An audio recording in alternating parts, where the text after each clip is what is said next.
이재명 후보께서 예정에 없던 박태준 전 총리의 묘소까지 참배하셨습니다. 이념을 넘은 애국적 통합의 힘으로 내란과 경제 위기를 극복해야 하는 현 시점에서 깊은 의미가 있었다고 생각합니다. 반면 오늘의 위기를 낳은 한덕수 총리의 행보는 참으로 실망스러운 극과 극입니다. 더 이상 국민 혈세를 착복하지 말고 한시라도 빨리 옷을 벗고 출마해서 내주 의무방, 오불가론 국민의 심판을 받기 바랍니다. 네, 오대영 라이브의 간판 코너 단도직입을 시작하겠습니다. 오늘 모신 손님은 긴 설명은 필요 없겠습니다. 김민석 민주당 수석 최고위원 나와 있습니다. 어서 오세요. 안녕하세요. 예, 오시기 전에 대법원에서 속보가 하나 나왔네요. 상고심 선고일자가 잡혔어요. 모레 오후 3시. 어떤 판단을 하고 있다고 보세요? 빨리 결정하는 게 좋겠다고 판단을 했겠죠. 예, 당에서는 무죄는 확신한다. 이런 그렇습니다. 입장인데 그 공식 입장은 다 공유하고 있는 그런 입장일 테고요. 공식 입장, 비공식 입장 상관없이 그렇게 보고 있습니다. 예, 목요일 날 무죄로 확정이 될 것으로 보시고 있으시니까 목요일 결론을 한번 지켜보도록 하죠. 예, 어제 이재명 후보 첫 행보로 전직 대통령들의 묘역을 쭉 참배를 했는데 박태준 전 총리의 묘역 참배를 깜짝 제안을 하셔가지고 그걸 수용을 해서 참배가 이루어졌는데 어떤 이유에서 제안을 하시게 된 겁니까? 박태준 전 총리는 이제 97년에 첫 정권 교체가 됐을 때 예, 김대중, 김종필, 박태준 세 진보 보수 지도자들이 힘을 합쳐서 IMF 국가 위기를 극복했고, 그리고 그때 이제 본인이 사실은 군 출신이고 산업화의 기수고 포스코를 만들었고 예, 이런 분인데 경제 살리기에 앞장서셨습니다.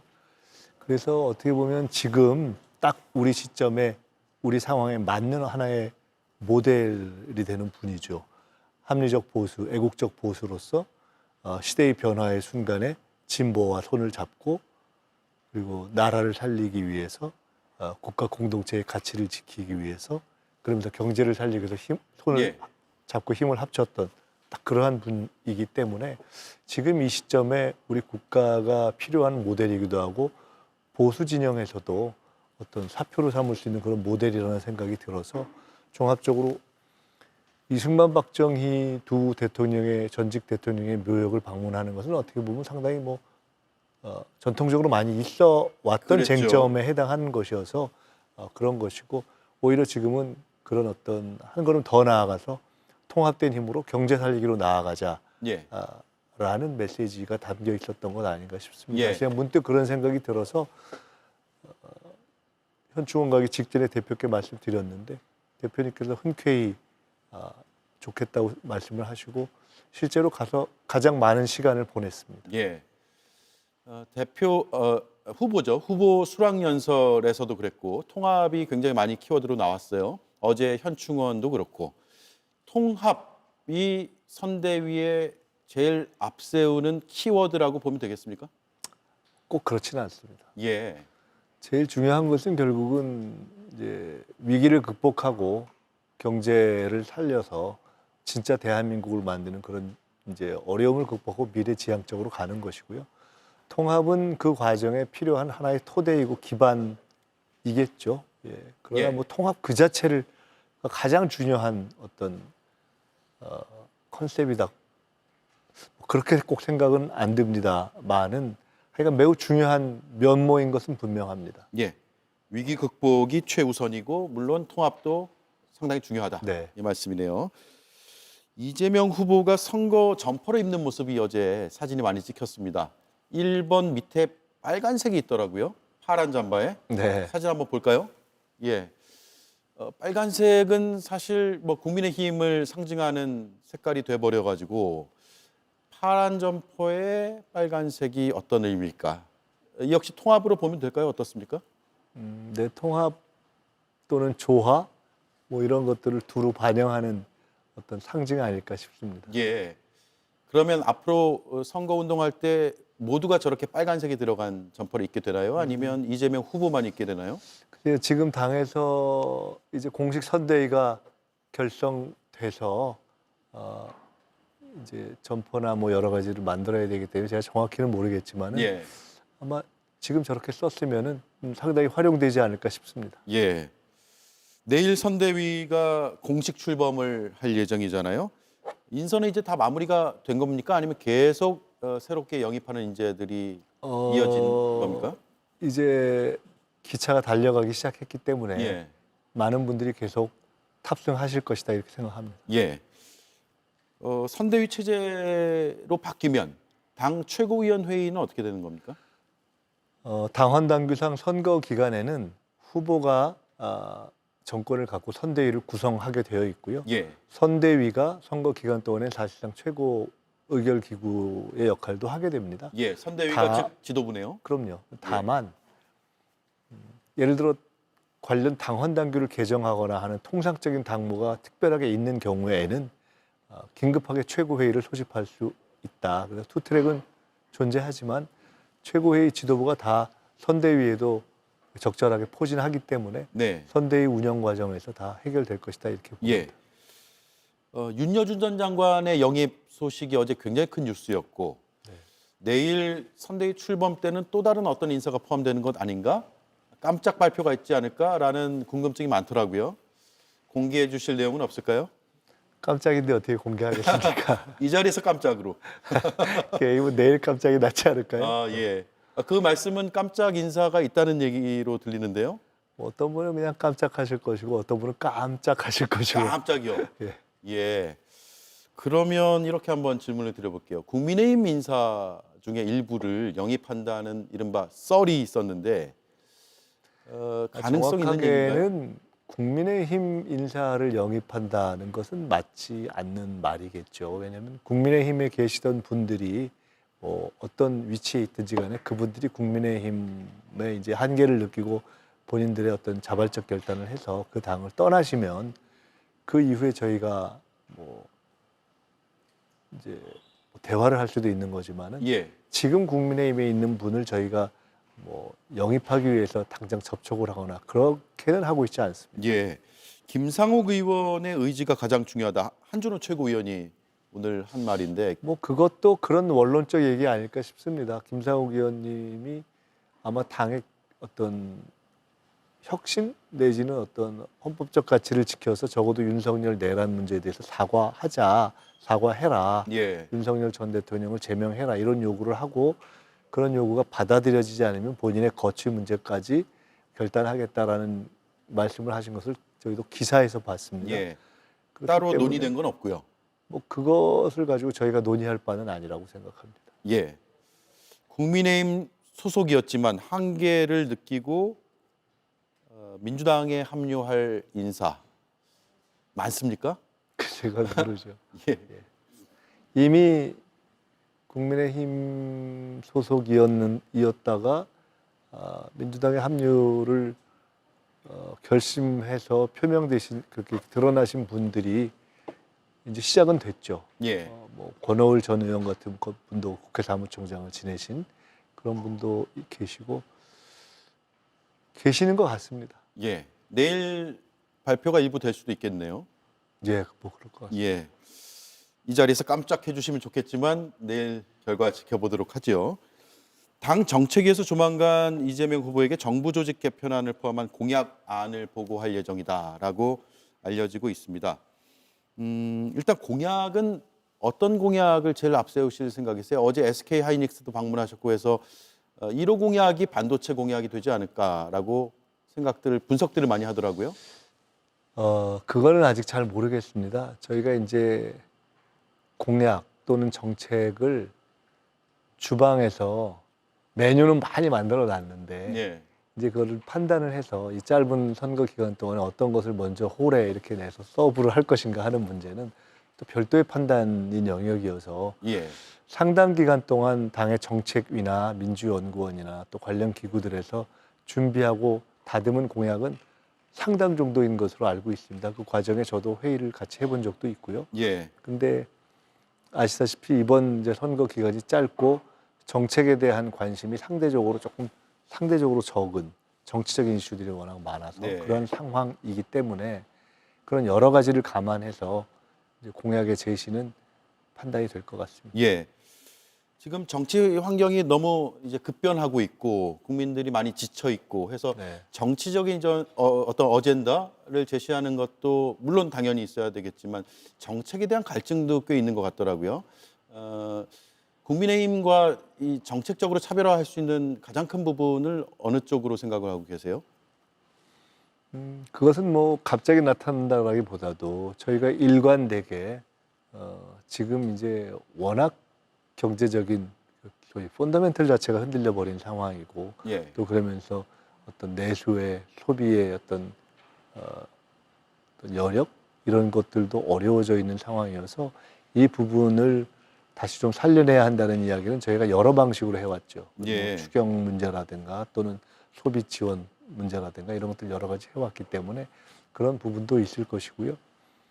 그리고 지금은 이제 그 대미 관세 통상 문제가 또 중대한 현안으로 등장했기 때문에 이에 대한 것들도 저희들이 준비를 하고 있는데 이것은 현재까지는 이 정부 남아있는 그 윤석열 자녀내각 한덕수 대행이 뭐 언제 그만둘지는 모르겠습니다만은 거기서 1차 진행되는 것에 대한 저희가 원칙적인 가이드라인까지만 제시하고 있는 상황이어서 그에 대한 새 정부가 출범하게 되고 만약에 이제 그 새 정부가 민주당 정부가 된다면 어떻게 할 것인가 이것은 또 별도로 세심하게 다듬고 있습니다. 예.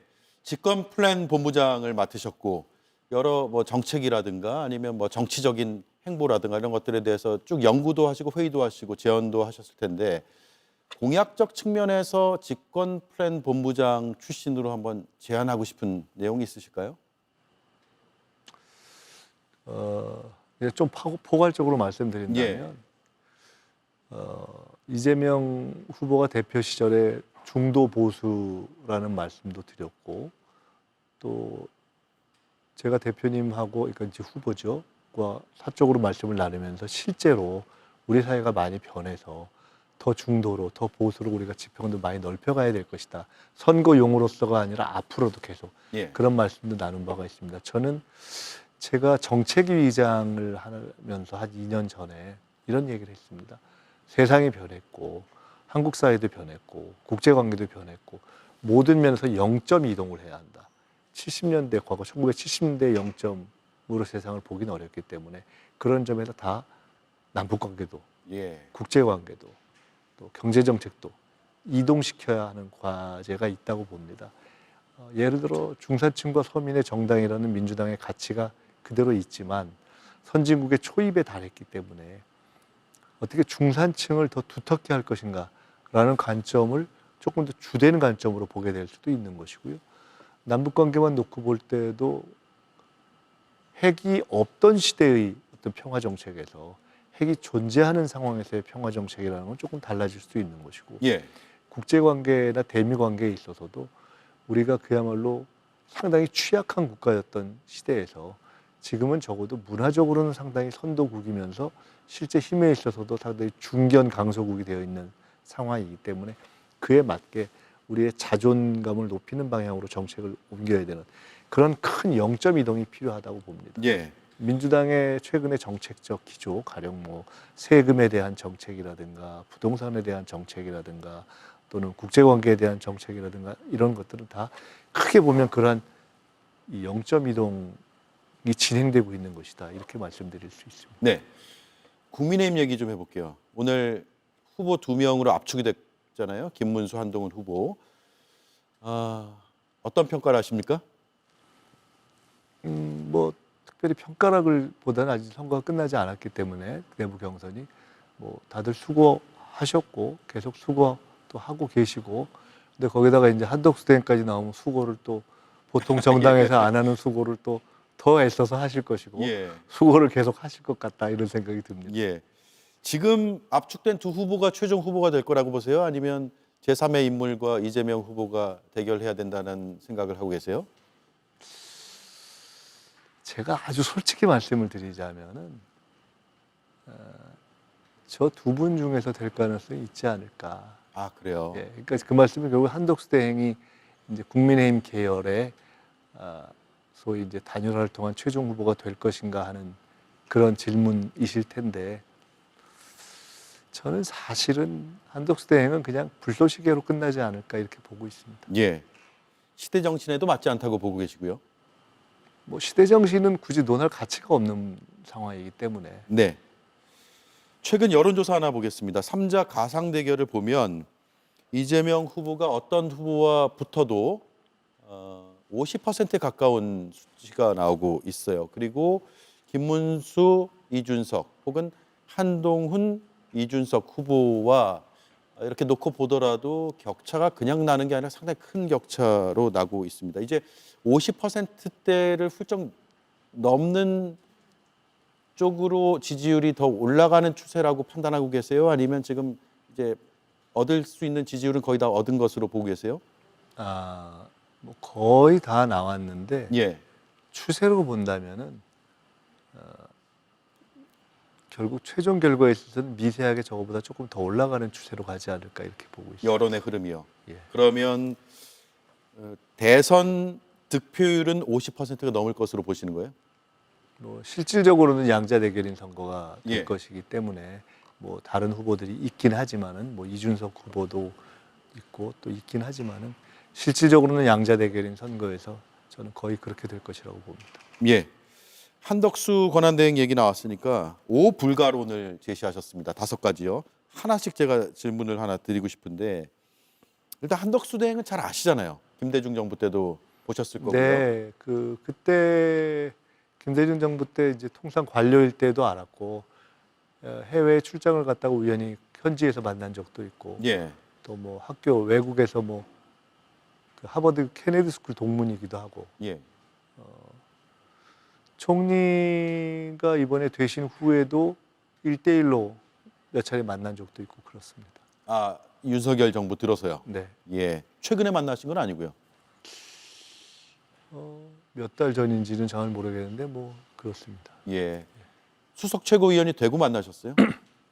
최고위원 이후에 만난 적도 있는 것 같습니다. 왜냐하면은 제가 국회에 있는 연구단체의 대표로 그 사회적 약자 문제를 놓고 교통권 문제 때문에 그걸 해결하는 과정에서 총리 면담을 직접 1대1로 한 적도 있고요. 그렇습니다. 예. 5대 불가론. 내란, 주술, 의리 없음, 무능, 방탄. 이렇게 요약을 내주, 하시더라고요. 의무, 방 제가 뭐 쉽게 그렇게 예. 첫 번째 내란인데 대통령 파면에 이르기까지 이 사태에 주된 책임이 있다고 보시는 거죠? 뭐 못 막은 것은 우리가 그냥 당연한 것이고 또 실제로 그 이후에 보인 여러 가지 행태가 내란의 지속에 해당하는 그러한 것들의 행위를 계속했기 때문에 예. 사실상 내란 공범 후보이다 이렇게 봅니다. 예. 비상겸 이후의 행보, 즉 권한대행으로서 했던 일들, 우원식 국회의장은 해야 할 일과 하지 말아야 할 일을 구분해달라 뭐 이렇게 요구도 했던데 그런 측면에서 보고 계신 거예요? 그렇습니다. 예. 두 번째 주술. 김건희, 윤석열보다 더한 주술 후보다라고 그런 말씀하셨는데. 얘기를 워낙 많은 분들이 이렇게 증언처럼 하시고 예. 또 아주 사적으로 가까운 박지원 의원님을 포함해서 예. 그 외에도 꽤 많은 분들로부터 사실은 저도 직접 그 증언을 들었습니다. 예. 잘 알지 못하는 시청자들께 어떤 주술일까요? 출마와 관련된 내용인가요? 아니 그러니까 뭐 글쎄 농반 진반 말씀드리면 지금 저 사퇴 날짜를 못 잡고 있는 게 지금 점괘가 아직 잘 안 나와서 그렇다는 농이 나올 예. 정도로 예. 그 윤석열 그 김건희 그 배우자의 그에 대한 어떤 많이 이렇게 침잠이라고 해야 될까요? 침잠이요. 한자를 써서 좀 그렇게 한다. 예. 그런 쪽을 좋아하신다고 들었습니다. 한덕수 대행이요? 아니면 한덕수 대행의 배우자가요? 예. 배우자가. 예. 예. 근데 여러 사람의 증언이라면 그래서 제가 직접 좀 들은 알려져 있고 인가요? 예. 알려져 있고 그걸 내놓고 말씀하신 분으로 박지원 의원 한 분만 우선 예로 말씀을 드렸습니다. 예. 그 외에도 여러 그렇습니다. 증언들이 있었다 이 말씀이네요. 아마 김건희 씨를 보는 이상의 모습을 보게 될 것이다 하는 이야기를 많은 분들이 구체적으로 예. 하시는 걸 보고 들었습니다. 그러면 그런 주술적 판단에 따라서 지금의 행보를 해왔고 아니 뭐 앞으로도 할 그것뿐만이 예정이다. 아니라 뭐 사람이 눈이 가리우면은 상식적인 판단을 못 하는 것인데 최소한 주술 정권이 연장돼야 된다는 것에 대해서는 온 국민이 그건 아니라고 생각하시지 않겠습니까? 예. 그건 하나의 제가 5가지 측면 중에 한 측면으로 말씀드린 겁니다. 네. 의리 없음. 이건 노무현 전 대통령의 은덕을 배반했다. 오랜 기간 봉하마을 참배조차 하지 않았다. 이런 겁니다. 예. 국민의힘 측이나 또는 뭐 한덕수 대행의 잠재력을 높게 보는 분들이 보수 후보인데 호남 출신이다. 예. 참여정부 총리도 했다. 그게 아마 부메랑이 될 거라고 봅니다. 그걸 마치 부메랑이다. 득표력처럼 생각하시는데 예. 그 과거에 한덕수 대행이 김대중 정부 때인가요? 기용됐을 때 호남 출신이라는 걸 오랫동안 숨겨왔던 사람이라는 것이 기사가 크게 됐던 적이 있습니다. 예. 기억이 납니다. 저도 본 적 있습니다. 예. 참여정부에서 장관 이상 이렇게 좀 벼슬을 했던 분 가운데 노무현 대통령께서 돌아가신 이후에 대부분 부부동반으로 매년 찾는데 아예 안 간 아주 드문 케이스로 알고 있습니다. 예. 그래서 아마 조금 전에 제가 이광재 의원이 올린 어떤 SNS를 봤는데요. 어떻게 그럴 수 있냐. 그러니까 저는 사실 그렇게 의리가 없는 분이어서 국민의힘에서 좋아하다가 아마 배신당할 시간이 그렇게 멀지 않을 것이다 이렇게 예. 봅니다. 그러니까 뭐 의리와 관련해서 기대할 것은 별로 없다고 봅니다. 네. 그런 의리 없는 행보라고 보신다면 왜 그럴까요? 한덕수 권한대행은 노무현 전 대통령 서거 때는 이미 정권이 바뀐 뒤고 그런 것들을 의식했다고 보세요? 글쎄요, 뭐 의리라는 것에 대해서 중요한 가치로 생각하지 않는 분 아닌가 생각합니다. 예. 자, 무능과 방탄 또 말씀하십니다. 무능은 어떤 측면입니까? 정책적 이 정권 무능? 들어서 경제가 마이너스로 바뀌지 않았습니까? 예. 그러니까 사실은 뭐 한덕수 최상목 팀은 마이너스 경제를 만든 팀이어서 결과가 입증하는 것이죠. 다른 얘기를 뭐 아무리 해봤자 결과가 명료하기 때문에 예. 실제로 계엄 내란 이후에 경제와 시장을 안정시키는 데 있어서도 바로 그것에 역행되는 정치적 행위만 하지 않았습니까? 뻔히 시장이 흔들릴 걸 알면서 그 헌재의 안정적인 선고를 방해하는 행위만 했기 때문에 경제적으로 무능하고 판단을 못할 뿐만 아니라 국민 경제라는 것에 대해서 진지하게 책임 있게 생각을 안 한다 하는 그러한 모습을 이미 입증한 것이죠. 예. 방탄은 어떤 겁니까? 방탄은 경제에 대해서 한 가지만 더 말씀드리면 예. 사실 최근에 관세 협상과 관련해서도 자기 출마를 위해서 출마 장사를 하면서 관세 협상을 써먹으려고 한 거 아닙니까? 써먹은 것이 보인 것이고 국익이 걸린 문제를 그렇게 사적으로 그야말로 이용하는 분이 어떻게 공직자의 자격이 있겠습니까? 방탄은 이런 겁니다. 사실은 대선 후보가 돼서 꼭 대선에 이기려고 나온다. 그렇게 별로 생각을 안 합니다. 대선 후보가 돼서 대선에 못 이기더라도 예. 지금 여러 가지 문제가 있고 수사 대상이기 때문에 법률적 문제가 있죠. 있기 쟁점들이. 때문에 어차피 이제 다가오는 수사, 내란 수사를 앞두고 대선 후보 같은 위치에 가서 또는 정치의 장으로 가서 나를 이렇게 수사하거나 하는 것은 정치 탄압이다라고 얘기할 그런 어떤 입장을 확보하고자 하는 전형적인 방탄이다 이렇게 보고 있습니다. 예. 자신에게 이제 불어닥칠 수사가 있다면 그 수사가 정치적 보복 혹은 탄압이기 때문에 불합리하다라는 걸 주장하기 위해서 지금 정치 행보를 하고 있다. 이렇게 보시는 거네요. 자, 결국 앞서는 이제 불쏘시개로 끝날 것이라고 예언을 하셨는데 제가 예측을. 어떤 분이라고 꼭 말씀드리면은 이제 그분이 이제 내 명예와 관련돼 있기 때문에 누구라고 말씀은 안 드리겠는데 예. 우리 경우에 총리를 지낸 분들이 그런 어떤 대망론 이런 거에 얹혀서 뭐 대통령 꿈도 꾸고 이러시다가 대망신을 한 분 그런 경우들이 꽤 있고요. 예. 또 하여 그런 급의 고위공직자를 거쳐서 대통령 꿈을 꾸셨는데 실제로는 그 자리를 그만둬 사퇴를 하고 출마도 못한 케이스도 있습니다. 제가 예. 뭐 누구라고 구체적으로 말씀 안 드리겠는데 그런 경우를 저는 많이 봐왔고 그것의 본질은 무엇이냐. 준비 안 되고 철학 없는 그런 분들이 어떤 그냥 흐름이나 분위기에 편승해서 부도덕하게 권력을 탐하는 그런 모습을 취했을 경우에 결국 굉장히 망신스럽게 마무리되더라 하는 것을 전 너무 많이 봐왔고, 한덕수 대행은 그런 경우를 되풀이할 모든 조건을 갖췄다고 보고 있습니다. 예.